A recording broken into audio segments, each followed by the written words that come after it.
You guys ready? Let's do this. Good morning. Oh, you son of a...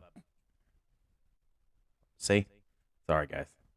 This is what happens. Okay, ready? Here we go. Here we go again. Good morning, everybody. Welcome to the Deputy Dane Morning Show. Hopefully everybody's doing fantastic. We're going to get this show started off. It's been a week. Actually been 2 weeks, sorry. We were doing the other podcast, and it was going great. Not other podcasts. We've been doing the podcast. It's been going great. Last week, we didn't release one. I was sick. Family was sick, and, well, this kind of comes last over anything. So we're going to make sure that we end up getting this taken care of after family's taken care of. But that being said, we're here. Everybody survived October 4th. Man, what a crazy, crazy thing. So many of these people were talking about all this crazy stuff and how I don't even know how to bring it up. Like, some of the stuff these people were talking about was, this is going to be the end of the world. The government's going to find out where you are. The government knows where you are no matter what. So if that's what you're worried about, I'm sorry. It happens. The government knows where you are anyway, but let's listen to some of this right here. It's pretty wild. The stuff that was being said during this whole shebang of everything, and it kind of it floored me. It really did. So let's see if this works real quick. Hold on one second. On October 4th at there we go. 2:20 Eastern, every single phone in the United States is going off. I saw it on a TikTok and thought they were lying, but I went off to fact check, and it's real. And apparently this is not like an Amber Alert where you can kind of turn it off. It is going to happen to every single phone that is powered on in the United States. So there we go. That's what they're saying. I don't know if the video picked that up. I'm still learning, guys, so bear with me. Guys, this is also going on YouTube, where you can actually see me doing this whole time. It's not going to be exciting. You just get to look at my ugly mug as I do this. But that being said, pretty much the video states this chick's giving a PSA that on October 4th at 2:20 p.m., by the way, newsflash, came 2 minutes early. Cheating government. We knew you would do something. So it came 2 minutes earlier, and it gave us a warning saying, blah, blah, blah.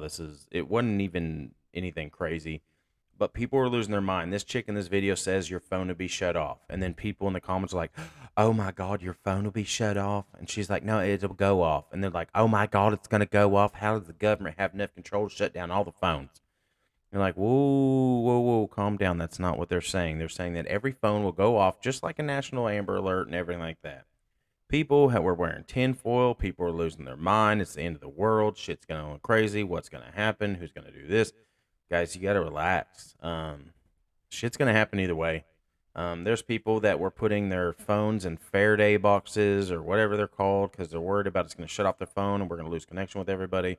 It's going to be the end of the world. Things are going to happen, which nowadays, if we lost our phones, a lot of people, it would be the end of the world. If we lost the internet and all that, people couldn't defend for themselves or fend for themselves. Sorry, not defend.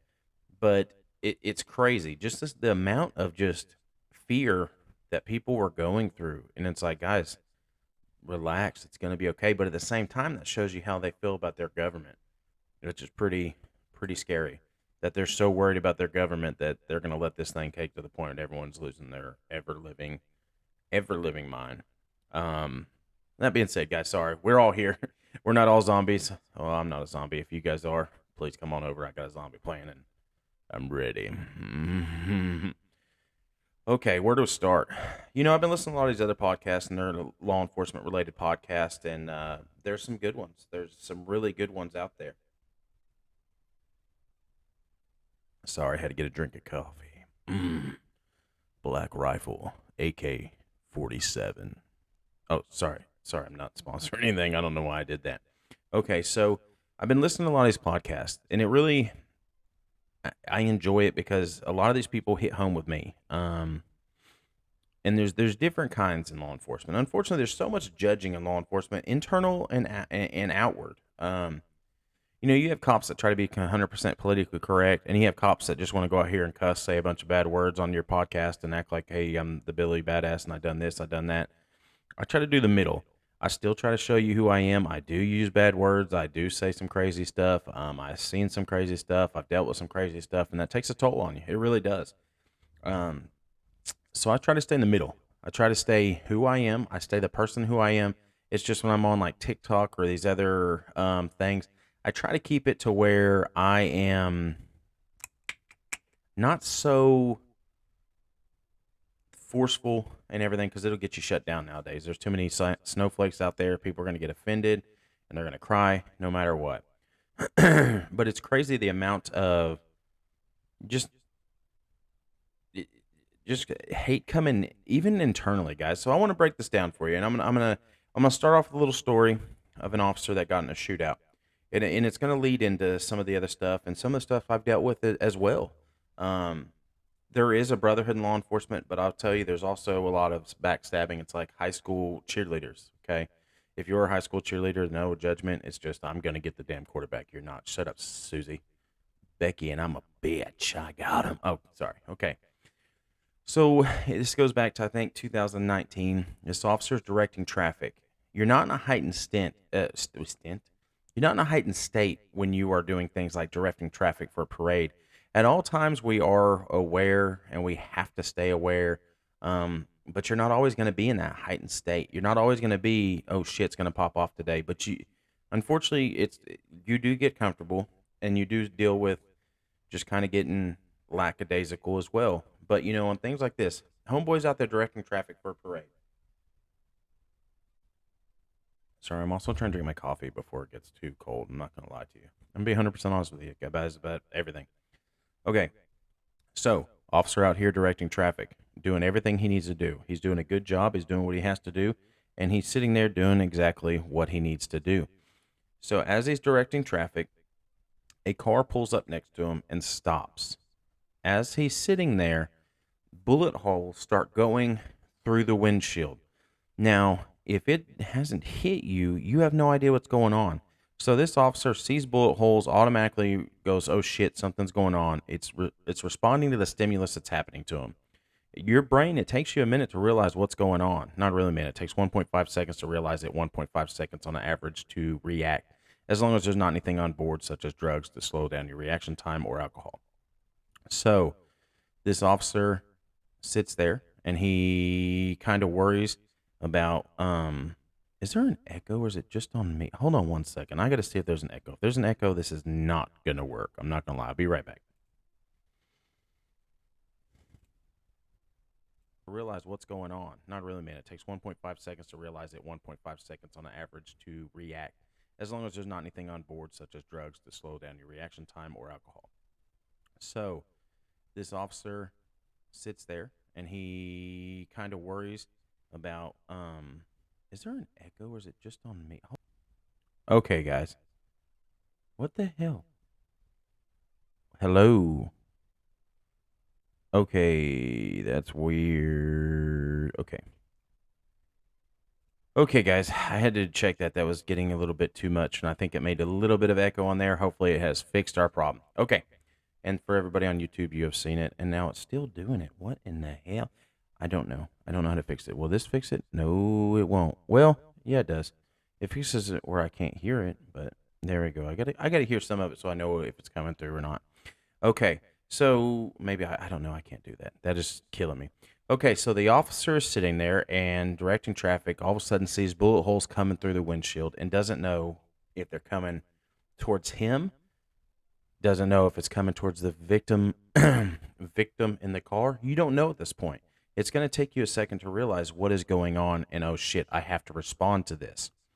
So this officer ends up stepping off center, which that's one of the things you're taught, step off 45-degree angle, kind of get kind of away from what's going on.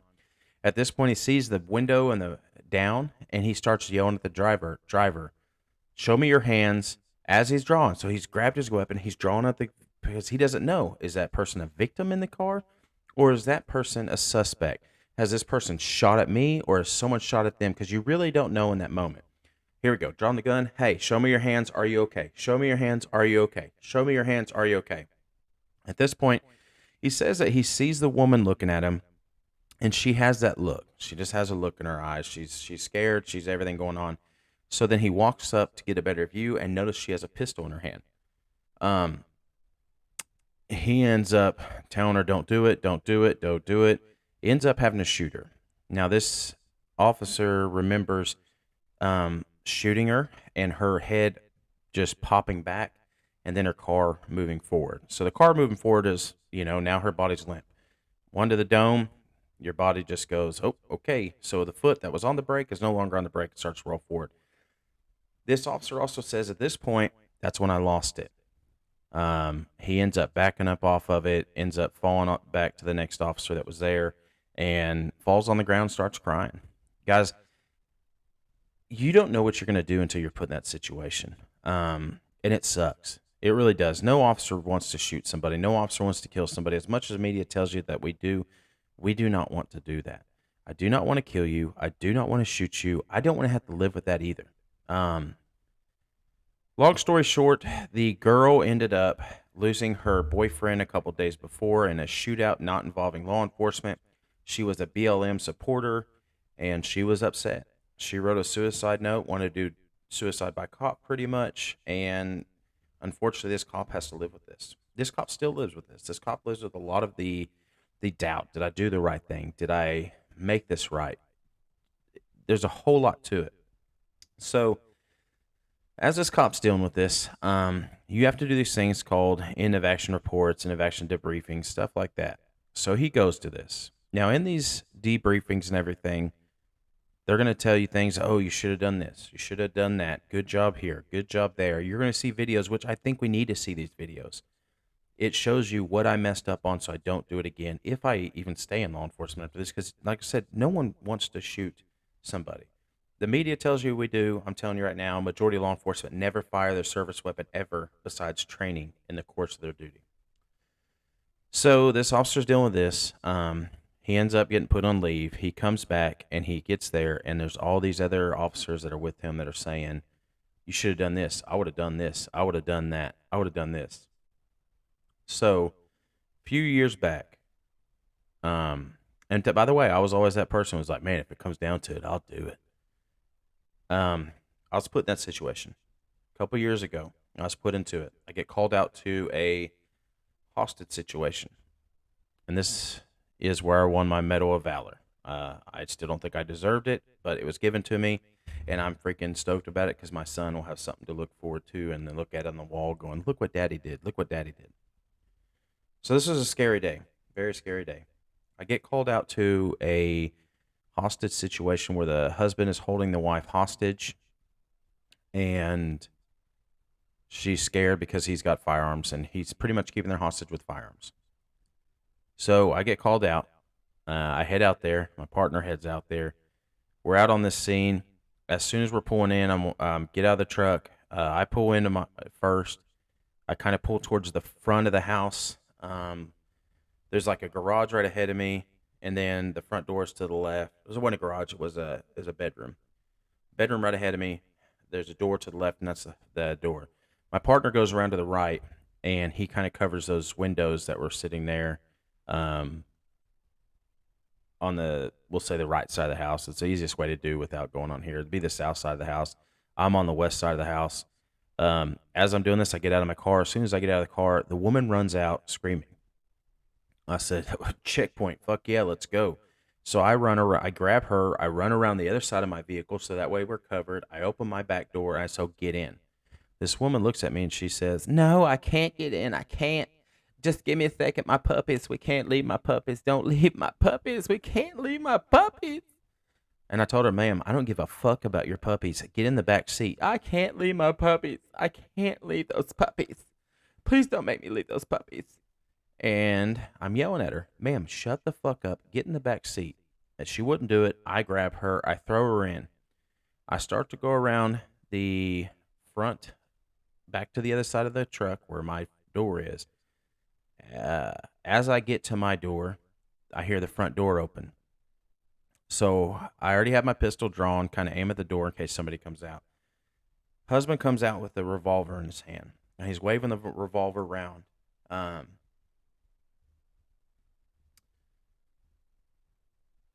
end up aiming my gun right at him, And if you've never shot a pistol, it's not you just hit the trigger, it goes. There's a stopping point on the trigger. You can pull all these pounds up off your trigger, and you can, if you pull one hair further, it'll shoot, it'll fire. I had my pistol drawn to that. I had my pistol drawn on him, aiming at him, telling, drop the fucking gun, stop it, drop the fucking gun. I don't want to kill you, drop the fucking gun. I said a lot of other things, I'm sure, things I don't remember. But like I said, my pistol was drawn and aimed at him the maximum amount I can. At this point, I'm in the door of my car, out the window. I'm holding my gun. Drop the fucking gun. Drop the fucking gun. Drop it. Drop it. And in the back seat of my truck, I hear, "Oh my God, he's not going to do it. Stop it. He's not going to do it. That's my baby. Don't do it. To help my dogs. Get my dogs." And I'm yelling at him, "Drop the fucking gun, lady. Shut the fuck up. Drop the gun. Lady, shut the fuck up." I'm trying to get this one-on-one conversation with him, and I told her, I was like, "Lady, I'm going to fucking shoot him. You better shut up. I can't handle you screaming at me and him screaming at me and everything going on. Shut the fuck up." Sorry about all the language, guys, but it was a stressful situation. And like I said, I'm pretty honest about everything. I'm going to be honest. I'm screaming at the lady, just shut up as I'm screaming at him. No point did I ever take my eyes off of him. He's waving this gun around, okay? At no point did he aim it at me, or he would no longer be here, and I'd be in a lot worse situation than I was in, or that I am in. I told myself my whole life if I ever got in that situation, I would shoot somebody. I had every legal right to shoot this man, but something didn't seem right. Something seemed like something's going on, and this man needed help, not to be shot and killed. I end up being able to get into my car at this point because he goes back in the house and he pops back out. He goes back in the house, pops back out. I shouldn't have allowed him go in and out, but if you're not in that situation, you don't know. I'm not going to lie. Looking back, I had a lot of downfalls myself. I beat myself up. I should have never let him go back in the house, but it was either kill him or try to get this lady out. So I jump in my truck. I start to put it in reverse, and I have my gun. My door's still open.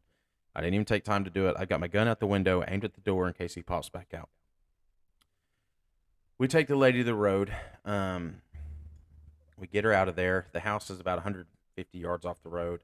I kind of get her off and into safety, and then we make a plan what we're going to do to get this guy. Long story short, the next shift came out. We ended up tasing the guy. He came out to the gate to kind of talk shit to us. He had a hammer and a pistol. We ended up tasing him and getting the pistol away because at one point we told him to drop the weapons. He dropped the weapons, but he closed the gate on us. But we were able to get the whole situation taken care of with a taser.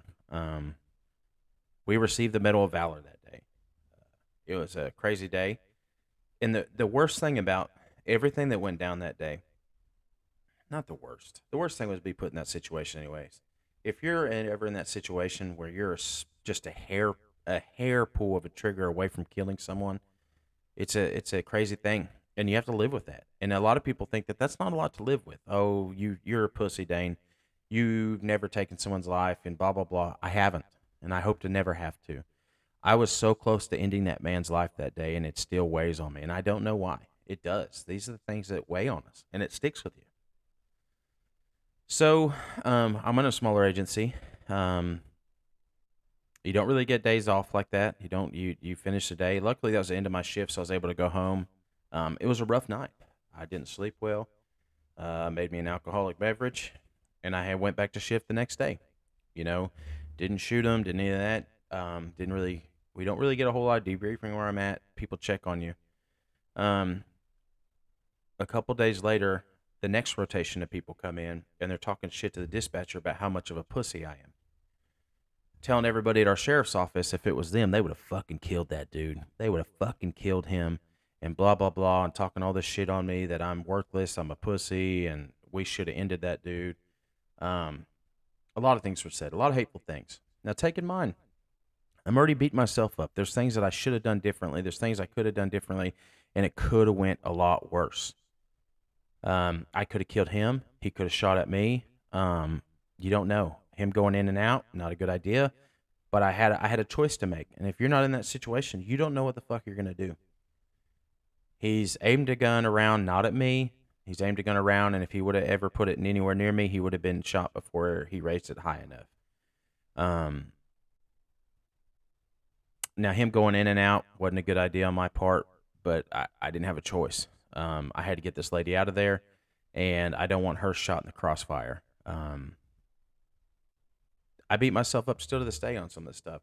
But one thing I can look back and be happy about is this man needed help. At the end of everything that went down, I ended up getting an AR on perimeter, kind of further away. Not really further away, about 20 yards away from the gate, watching him in case he did anything. I would have shot him with an AR. So 2 times in this day, well, not 2 times, but 2 different separate events, I almost shot this man, either with an AR or my pistol of the first. The deputy, who's a good buddy of mine, a very close friend of mine, pretty much family, he ends up tasing the man at the gate. After everything's said and done, this man, he's pissed. He's like, "You fucking shot me with your taser, you fucking pussy." But as it's done, and he's dealing with him and patting him down, he looks at my partner and he says, "Good job. You did good." This man that's been waving a gun around that we almost killed even took the time to tell the deputy that dealt with him and tell us all, "Good job. Good job. You guys did good here." Shit like that makes me realize that we did the right thing. That dude was a veteran, had a lot of mental health problems. He sought help after all this going on. He didn't do prison time. He ended up getting the help he wanted. Wife didn't want to do anything. We didn't want to do anything. We just wanted this dude to get help. He got help, and we haven't dealt with him since. Knock on wood. I received the Medal for Valor, all this stuff, but it ate at me. There's things I could have done different. There's things I could have done this. But if anybody of my guys were put in this situation where they could have been killed, I would have shot this man without a problem. Not without a problem. I would have shot him if I had to. It was still a problem. I didn't even shoot the dude, and I dealt with a lot of internal problems. And then you go back to work and find out some of the deputies are talking shit on you, that you're a pussy, you should have killed that man, you this, you're that, and this. And it's like, you're supposed to be my brothers. And this is law enforcement. And this is law enforcement to a T. It is. Law enforcement is a bunch of type A mentalities that everyone thinks they're the most badass motherfucker out there, and they talk shit on each other 24/7. It's like high school football, cheerleader, everything, drama, all into one. And everybody wants to judge you. Everyone wants to talk shit on you. Dane, you're fat. You need to do this. That's fine. Hate on me. At the end of the day, I made the decision I made, and I'm happy with the decision I made. Could I have done things different? Yes. But I don't have to live with ending that man's life, and I don't have to live the rest of my life knowing I ended a man's life. No matter what, that's going to stick with me. I mean, obviously, but you don't know until you're put in that situation. And it's crazy. There's so much backstabbing in law enforcement. There's so much petty, childish shit in law enforcement. There's a group on Instagram, and it's a bunch of cops that get together and hate on TikTok cops, because if Instagram's okay, TikTok, no. Now, these guys are doing the same thing I'm doing, but they're doing it on Instagram, and they hate on me. Dane, you're fat. You're doing this. You're an embarrassment to law enforcement. You need to act this. You need to do that. You need to do this. You're wasting company time. You're doing that. Blah, blah, blah, blah, blah. Now, a lot of these guys I've realized aren't actual cops. They're wannabe cops, and they're mad they didn't make it, and they're upset that me, being a bigger dude, has made it, and I'm making people laugh instead of being knife hand all the time. I'm not that guy. I'm not taking people to jail for flawless, stupid shit that doesn't need to go. Just little bullshit I'm not taking you to jail for. You do real things, I'm taking you to jail. You steal from your neighbors to support your drug habit, your ass is going to jail. You touch little children, 100% you're going to jail. You hurt women, you're going to jail. If you deserve to go to jail, your ass is going to jail. So these guys are hating on me. They find the picture. Okay, now take in mind it's about 3,000 cops that are very salty, very upset with their life, and they're very sad with their existence. It's called we won't even give them a shout out because then they're going to get more attention, but it's just these cops on Instagram that hate TikTok cops. So they end up, 3,000 cops take the time to find out where I'm at. Take in mind, guys, we are cops. We can do this stuff. We can figure shit out pretty easily. They take the time. One cop, which is the leader of it, this is where it all started. I'll tell you where it started. We're doing a TikTok live. We're all having a good time. The guy says, "Does your sergeant know you're doing TikTok?" I said, "Oh, God, he doesn't know I'm doing TikTok. My sergeant doesn't know. Please don't tell them." This guy is screen recording this. Now, take in mind, he's on TikTok doing this stuff, getting screen recordings. He ends up posting that video Instagram and says, "We fucking got one, boys. We're going to find out where he's at. We're going to tell a sergeant we got one, boys. Let's figure it out." Now you have 3,000 salty cops that work together, find out where I'm at, and they find out where I'm at. So they start sending messages to my work's Facebook. Well, me being social media guru that I am, well, I'm in charge of our social media page on Facebook. But I wasn't going to answer. That's not my place. Someone's complaining on me. I'm going to let my sheriff answer. So I tell my sheriff messages him. They go back and forth. The guy says my sheriff's naive. Now take in mind, this all started because I told him my sergeant doesn't know. Newsflash, guys. I don't have a sergeant. So now I so he tells my sergeant, or tells my sheriff, blah, blah, blah, blah, blah. He tells my sheriff, "You're naive, blah, blah, blah, for letting him do this and stuff." And it's like, bro, this all starts because you're naive and you believed a joke. So that's the ironic part of it. So he goes back and forth. Then he goes through the Facebook page of my sheriff's office, finds a picture where I see the Medal of Valor. He posts that. And he posts some other videos I use for humor to make people smile about rookies and stuff. Guys, if we make fun of rookies, we make fun of this. It happens. It's part of the brotherhood. And what's funny is they act like they don't do that, but yet they're hating on me. I don't know. So they grape this picture, they post it on there and say I should be embarrassed. Then I start getting messages from all these cops that are on that page about how I'm fat, I'm out of shape, I'm an embarrassment. If me receiving a Medal of Valor is an embarrassment, then I guess I'm fucking embarrassed. Yes, I'm overweight. Yes, I'm a big dude. It is what it is. I'm not dumb. I still run. I still work out. I still do a lot of stuff. And to be honest, I trust myself a lot more than these dudes. I really don't even believe all of them are cops. There are a lot of people that want to be cops. They're mad they didn't make it, so they're going to try to call me fat just because they're upset I made it. Guys, I am a big dude. I still run. I still do stuff. I still passed all the physicals. I still do everything. It's crazy, or I wouldn't be in this profession anymore. But it's crazy how much hate that your brothers and sisters are supposed to have your back, but they spew this hate. They give this hate.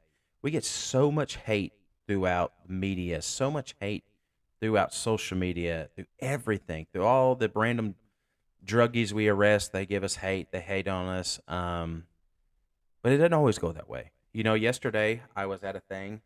It was an event for fall. It's a big festival. We do all sorts of stuff. One of a big druggie that we chased a lot, I've arrested. He does a lot of stuff. Well, he's doing good. He's staying clean. Every time he sees me, he comes and shakes my hand. So this man came up to me today, shaking my hand, telling me that now he is leading the sober group at the church. He's actually leading prayers at church. He's doing this at church. He's doing that at church. And I said, man, that's freaking awesome, dude. I love it. So keep doing what you're doing, dude. I love to see you clean, because clean and sober, a lot of these people are amazing people. They're not the shitbags that you deal with on a daily basis when they're clean.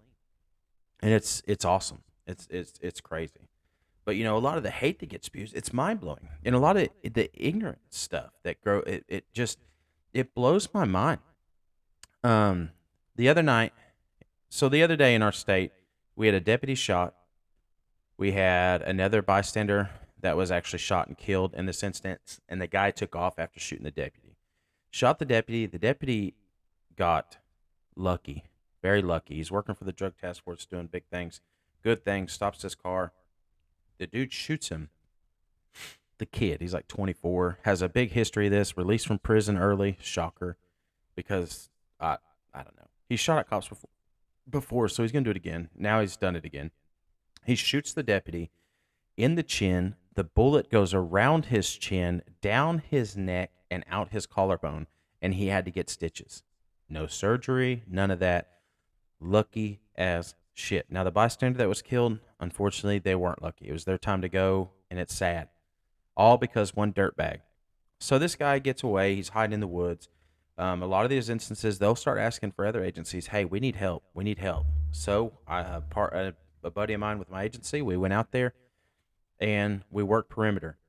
And, you know, we're taking shifts on who's watching, who's doing this, but we're sitting at our spot doing what we're supposed to do. And ironically, man, I was gung-ho. So I'm going to be 100% honest with this. I'm gung-ho. All right, I'm ready. We're getting there. I'm fucking pumped. We're going to get there. We're going to catch this piece of shit. We're going to do what we have to do. So I get there, and we do our briefing. They assign spots, and they give me spot 2. And I'm like, fuck yeah. I'm gonna take care of spot 2. I got spot 2. So they give us a map. Spot 2 was the entry gate to the command post.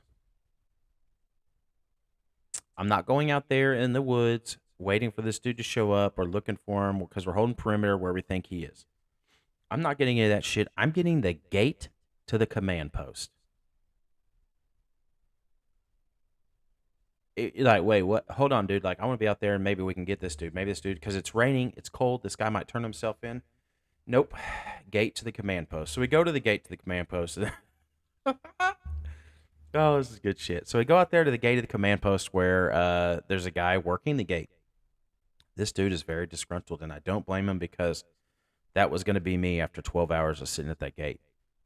You sit at the gate, and this business is nice enough. This oil field business is nice enough to let us use their building for a command post. Awesome deal. Community really comes out and helps on these big things because they want this dirtbag too. So we're at this command post area. We're at this place. Well, this place has an entry gate that you have to hit a code. I walk up, and this deputy's just sitting there, just pissed off his mind. And I was like, hey, brother, you're spot 2, I believe. We're here to relieve you. He kind of looks up, side eye, cigarette in his hand. He's like, I don't have a fucking spot. I was like, hey, man, I think you're spot 2. He's like, I don't have a fucking spot. I'm just here yelling at cops because you think us being cops, we would know what a fucking gate is, and a gate opens inward. So I've been yelling at all these troopers and all these dumbasses that can't get out of this gate. Now, this poor man has to hit an entry code for every cop that goes in or out of this business.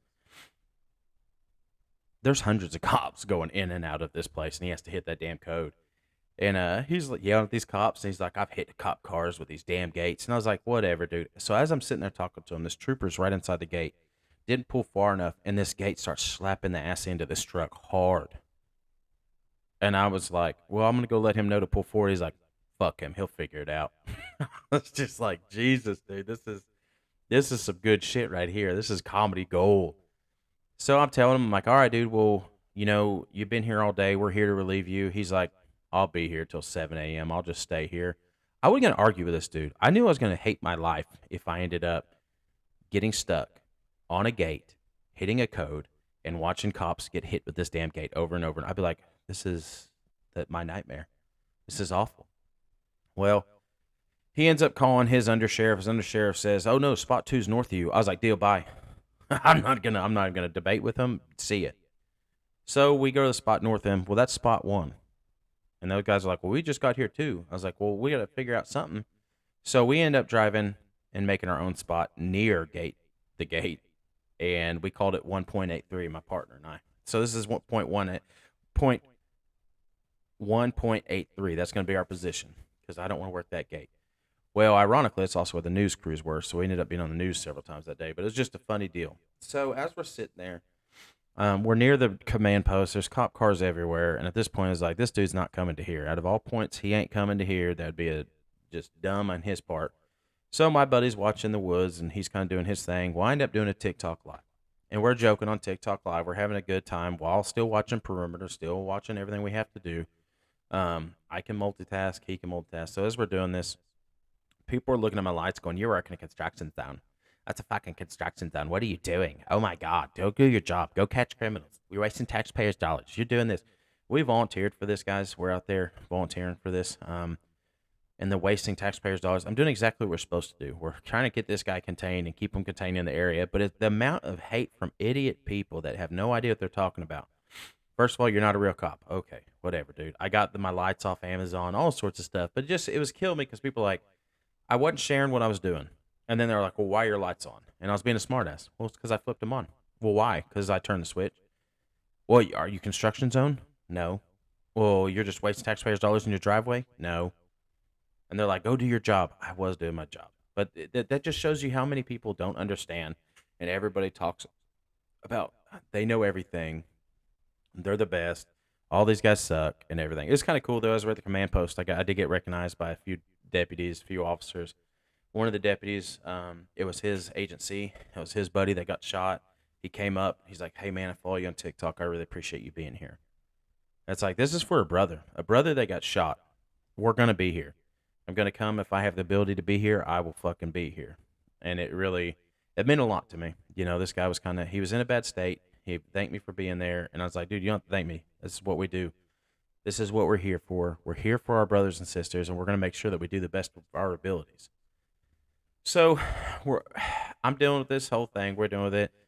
Long shift. I didn't get any sleep the day before. We're out there for like 14 hours, sitting there at the same spot. It was long. And then we didn't have, I won't go into logistics, but it needed to be worked on. But it is what it is. It was 14 hours without any food or water. But that's beside the point. I should have been ready, and I wasn't. I took everything out of my front seat that I normally have, like my drinks and my coldest water bottle, because the other guy was riding with me. But oh well, it is what it is. So there we go. We were out on a manhunt. That's what we were doing the other night. Dude's still at large. I think he got out of there before we even got in the area. He's out and about. Sorry, I just kicked the bottle. He's out and about. They'll find him. They'll get him. But yeah, that just shows you the ignorance. And then you deal with the hate from internal people talking shit on you. You should have done this. You should have done that. But you just never know. And then it makes you realize we, as law enforcement officers, have to deal with way more shit than we should have to deal with. And then you have all these people in the media saying, well, you shouldn't be dealing with that. 100%. Most law enforcement officers tell you, yeah, we shouldn't be dealing with this bullshit. This isn't our deal. This is not something we should be dealing with. This doesn't fall in the criteria of things that we normally do. I don't understand why we're doing it, but we're stuck with it because when you call 911 and you have something random, they send the cops. And that's what we do. We go out, we keep our head down. Most of the time, we don't do it without complaining. I'm not going to lie. We're like, well, this is stupid. It's not even my job. But we do it. And it makes you realize that society as a whole expects law enforcement to be a master of everything, and we can't. What happens really when you expect someone to be a master of everything, they're not a master of one thing or another. Some of us are good at certain things. There's cops that are amazing at traffic. I'm not. There's cops that are good at wrecks. I'm not. I'm good at taking care of people in the wrecks with my fire department history, but I'm not good at writing wrecks. I'm not good at SFSTs. I'm not going to lie to you. I work day shift. I don't get a whole lot of DUIs. There are cops that are amazing at SFSTs. They do a damn good job at it. They're amazing at it. Their reports are on point, and everything is on point because that's something they deal with on a regular basis. But it's just crazy on how much law enforcement officers we deal with, and we're expected to be a master of them all, but we can't. You can't. You cannot do it. There are laws in our area that not every cop knows. Now, we know our laws to a T are the ones you deal with on a regular basis. But when you come in with that most random call or whatever, we have to look the law up. Does this fit criteria for breaking the law? Does that fit that? And we figured it out. We do. And that's what I love about these First Amendment auditors. I support everything they do. I really do. It's just some of them take it to the next level just so they can get views and clicks and likes. What they really need to do is show the positive outcome and the negative. Show those cops that don't know shit. Show those cops that have violated your rights. Show those. 100% show them. Show the full fucking clip, though. But also show the clips of the law enforcement officers that did the right thing and handled it the right way instead of just showing the negative. And show the amount of places you go to compared to the ones that are bad. Now, don't get me wrong. Call out those cops that don't know. I do it. I call out cops that don't know. I call out cops that do a bad job. And if I get called out, I like it. I like making mistakes because I learn from it. You learn from your mistakes. So everybody wants to be perfect in this profession, but there's going to be times you're not perfect and you have to fucking learn from it. And nothing is a better way to learn than fucking up. You fuck up, you learn, I fixed it, I don't do it again. It's happened to me a lot of times. Not on like violating rights, but like forgetting something on a call. I'll tell you right now, I have everything I need for that call now. If I ever have that call again and it comes down the same situation, I handle it the way I need to be handled because now I already look stupid and I don't like looking stupid. So we figured it out. Bam, we got it. But it kills me. Some of the stuff they want you to know. They want you to know this. They want you to know that. On TikTok, I get people that want to go, what's the First Amendment? And then you answer it, but in a way that's not the way they want me to. They want me to break it down. Well, the First Amendment states that you have the freedom of speech, blah, blah, blah. And I'm not doing that. So what I'll say is, man, I don't know. What's an Amendment 1? I think it just says, I don't know. I don't know. But I'm pretty sure I can still talk on here. I think I have the ability where I can talk freely. And they're like, say you don't know it. It's like, dude, you're too stupid to realize I just answered it. I just answered that. Well, what's the Third Amendment? I'm like, oh shit, the Third Amendment? I don't know, but I'm telling you right now, that's my house, and I'm not gonna let anybody live in there that doesn't live there. You can't stay in my house unless you live there. And they're like, see, you don't know. I'm like, well, I'm pretty sure it says that we don't have to harbor soldiers. Holy shit. He's answering without answering. I'm not TikTok is my outlet. This job will eat you alive. And TikTok is my outlet. I've dealt with things, tasted things, seen things, felt things. You can't imagine. And yes, taste. Taste. If you're there quick after a scene of someone blowing their brains out, guys, you have an iron taste in the air because there's blood mist in the air. And it's nasty. It is. When you break it down, you think about it like, whoo, that's nasty. Yes, it is. But that's the thing. TikTok is my outlet. I deal with First Amendment auditors in person. I deal with people that says I know my rights, which majority of them don't know their rights when they say I know my rights. If you do know your rights, good. You should. Everyone should know your rights of what you can and cannot do. You should. If you don't say you do, because that's the majority of what I deal with. And it's like TikTok is my outlet. Making other people laugh is where I get my energy. People always think I'm on cocaine and stuff. I got in the evidence room because I'm having such a good time in my morning lives. Y'all are what make my morning lives so good. Y'all are what make my day amazing. If I know I made someone laugh or smile and maybe forget about one little negative thing they're dealing with for even just a minute time in their life, that's fucking awesome. I'm gonna do it. And that's what gives me energy. That's what gives me a boost. Knowing I make someone else's day just better a little bit makes my day better. So it's selfish internally. I'm not gonna lie. I don't get on TikTok to sit here and just always receive hate or answer your government questions about law and stuff. And people tell me I'm not a cop because I don't know this 10 code. I don't care, dude. You want to believe I'm not? Then go watch something else. You're the one that's watching something that makes you mad. And that's the existence of you. You want to stay mad, stay mad. You want to sit there and hate on people because you don't believe in it. You do you, dude. That's on you. I don't care. It's a sad, sad existence. But how awesome is it that you can make someone laugh? There's so many people in this world that live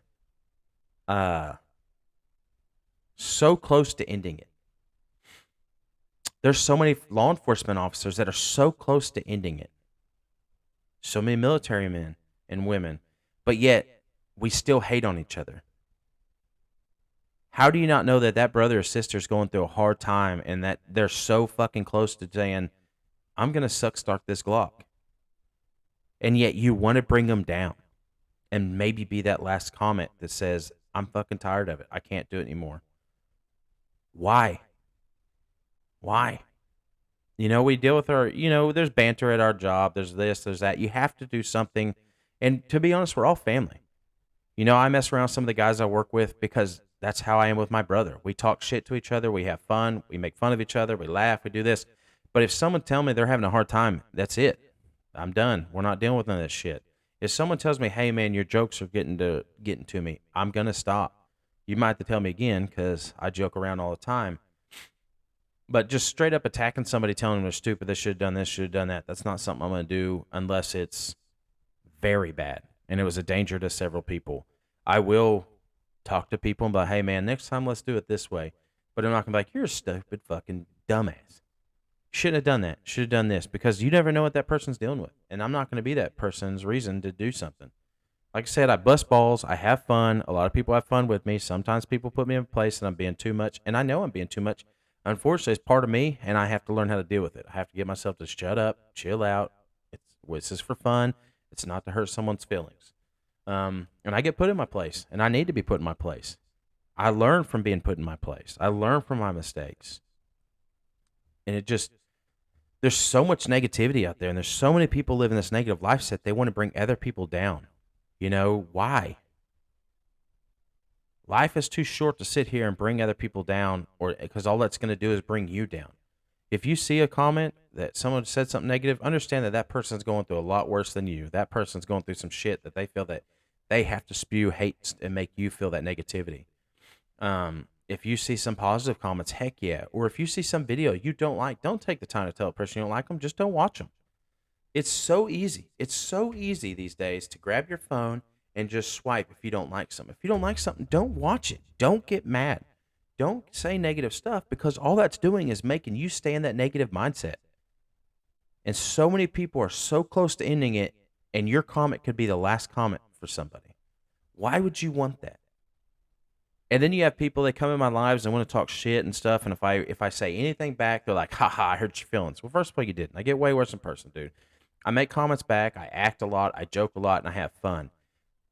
But listen to how happy you are knowing that you're trying to bring somebody down instead of supporting that person.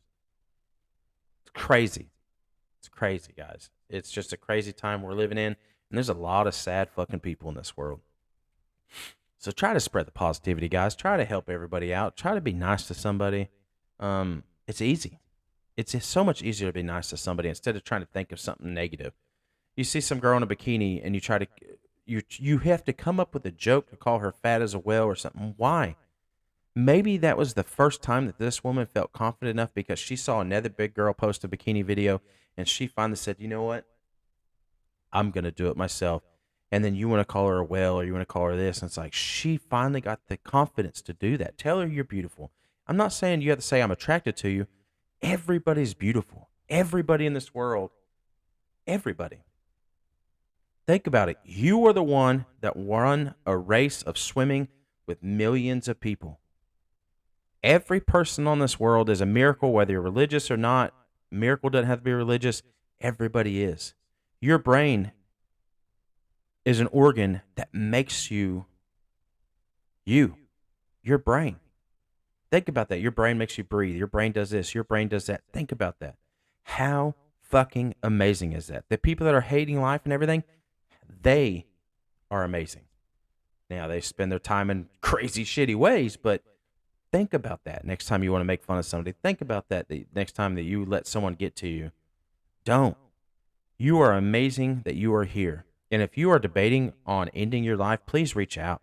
There's so many places to reach out and get help. I'm telling you right now, I've been on several scenes that these people that think that nobody cared about them, and I can't tell you the amount of sadness, the amount of crying, the amount of hurt that I've dealt with these families that lost somebody to suicide when all they had to do is reach out. Your family does care about you more than you think. Your friends care about you more than you think. I guarantee someone there is going to be devastated that you did it. I promise you. Even if it's the first responder, understand that first responder lives with that. They live with it. I live with all the suicides I've dealt with. I lived with all the murder victims I've dealt with and all the crashes I dealt with. And these things take a toll on you. You know, it happened, this is kind of off topic from what we're going. It happened the other day. I've told people about the wreck that is stuck with me for the rest of my life. It's going to stick with me because I told that woman I'd be there till the end, and I was. But I remember the side of her face when I opened that, I pulled up the airbag, the side airbag, and I look at her face, and she's looking at me with her eye, and it's down to skull. I'm looking at a skull with an eye looking up to me because her face is de-skinned, pretty much de-gloved. So I'm looking at a skull looking right up at me. The other day, I'm out there feeding animals with my son, and he about trips on something and almost hits the bucket of my tractor. And all I could think about was my son looking like that, and it fucked with me. It really fucked with me that night. And you don't realize this stuff. This stuff will attack you randomly. It'll randomly hit you, and you're like, oh, ooh. And TikTok is my outlet. TikTok is my thing, and so many people try to shut me down just because you don't like cops, not realizing this is my safe place. This is my outlet. As much hate as I get, I like the hate. I like being a smart ass. I'm fine with the hate. I don't care about the hate. But when you get me shut down because you don't like me, or like the people that sit here and say negative comments, they get blocked and they go on another account and they report me, and then next thing you know, TikTok takes me down because of it. These are my outlets. So guys, if you are struggling with these things, please reach out to somebody. People love you more than you'll ever realize. Please. Life is a beautiful thing, and you all are amazing. Guys, we've been going about 50 minutes. I think it's a good podcast. Please let me know what you guys think. I'm thinking about starting another TikTok channel for just this podcast. Let me know, please. come to my regular videos. Tell me what you think. Was it good? Was it bad? Did it hit here? What do you want to know? What are questions you have? What is, I'm going to start trying to do interviews. I do really good talking to somebody and going back and forth. He's talking to a computer screen sometimes gets a little rough, but just let me know. And if you can, please check out my Patreon. I'm going to have it linked in this video. You don't have to support it, but if you just click it, at least shows that somebody was there. If you do want to support me, that's the best way to support me. TikTok doesn't take the crazy amount out of that. Everyone that does support me on there, Connor, Pebbles, Lady Buckeye, Trauma, and Kylie, thank you guys so much for the support. It helps me with everything. I'm trying to grow our channel. I'm trying to get a heat press so we can start making shirts. I'm trying to get all sorts of stuff. And all this stuff goes to helping the channel or helping with my work, helping with families, helping with giveaways, whatever it is, guys. Thank you so much. Please spread the love and positivity. Again, follow, like, share, do everything we do on everything. If you can, check out the Patreon, everything you think. I don't know, whatever it is, guys. Much love to everybody. Spread the love and positivity, and don't let people get you down. Have a great day, guys, and please stay safe. Whoa, guys, good job. Thank you for hanging out with me. It was a bit much. We kept going. I hope I wasn't rambling. It was really on topic. I have a little point that I do over here, but hopefully it was okay. Much love, everybody. Please stay safe, and thank you guys for all the support.